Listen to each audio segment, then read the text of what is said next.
নমস্কাৰ বন্ধু বান্ধৱীসকল, আপোনালোকক সকলোলৈ নতুন এটা ভিডিঅ'লৈ আপোনালোকক স্বাগতম জনাইছোঁ।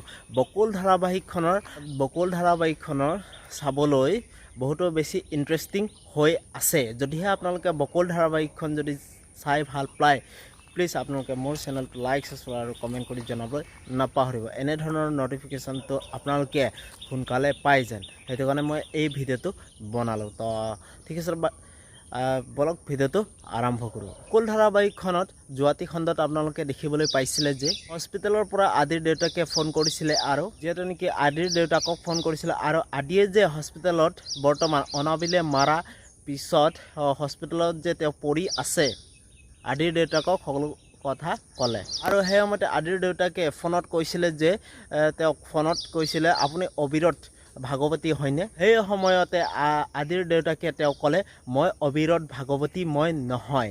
সেই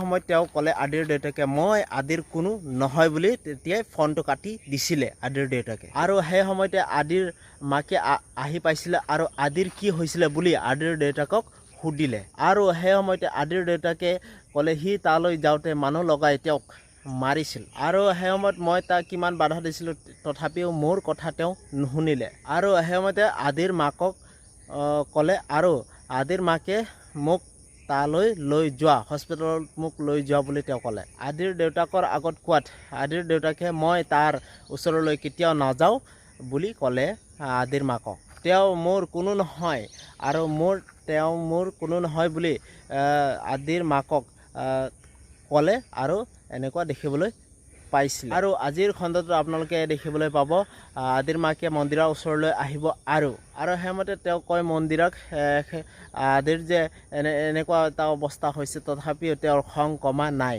আৰু তেখেতে আদিৰ ওচৰলৈ নাযায়। এতিয়া মই কাৰ লগত যাম বুলি মন্দিৰক ক'লে। তুমিয়ে মোৰ লগত বলাচোন, তেতিয়া মন্দিৰৰ আগত ক'ব মন্দিৰৰ মাকে, আদিৰ মাকে। আৰু সেই সময়তে মন্দিৰে ক'লে, মা আপুনি মোক বেয়া নাপাব, মই দেউতাৰ বিৰোধিতা কৰিব নোৱাৰোঁ বুলি তেওঁৰ মাকক ক'লে। মই আপোনাৰ লগত যাব নোৱাৰিম বুলি আদিৰ মাকৰ আগত কোৱাত তেতিয়া মন্দিৰৰ মাকে, অৰ্থাৎ আদিৰ মাকে তেতিয়া কান্দোনত ভাগৰি পৰিব। এতিয়া আদিৰ মাকে কাৰ লগত তেওঁ আদিৰ ওচৰলৈ যাব, অৰ্থাৎ হস্পিটেললৈ কেনেকৈ যাব দেখিবলৈ পাব আপোনালোকে বকুল ধাৰাবাহিকৰ আজিৰ খণ্ডতে। আৰু আজিৰ খণ্ডতে আপোনালোকে দেখিবলৈ পাব বিকিয়ে অদিতিয়ে সকলোবোৰ সঁচা কথা ক'ব। আৰু সেই সময়তে অদিতিয়ে অনাবিলক ক'ব, মই আপুনি যে এনেকুৱা বুলি মই কেতিয়াও জীৱনতো ভবা নাছিলোঁ বুলি তেওঁ ক'ব। আৰু সেই সময়তে অনাবিলক ক'ব, মই আপোনাৰ লগত জীৱনতো মই বিয়া হ'ব নোৱাৰোঁ।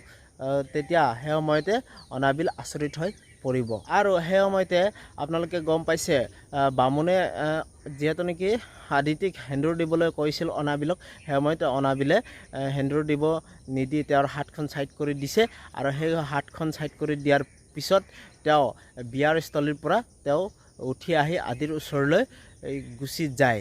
আৰু সেই সময়তে অনাবিলৰ খং উঠে, আৰু খং উঠাৰ পিছত তেওঁক আদিক মাৰিবলৈ তেওঁ হস্পিটেলৰ গুণ্ডা পঠিয়ায়। আপোনালোকে দেখিবলৈ পাব নেক্সট খণ্ডত, আজিৰ খণ্ডটিত অনাবিলে আদিত্যক বিয়া কৰাই নে নকৰাই, বা বিয়া কৰাব পাৰে নে নোৱাৰে, এইটো আজিৰ খণ্ডটো আপোনালোকে দেখিবলৈ পাব।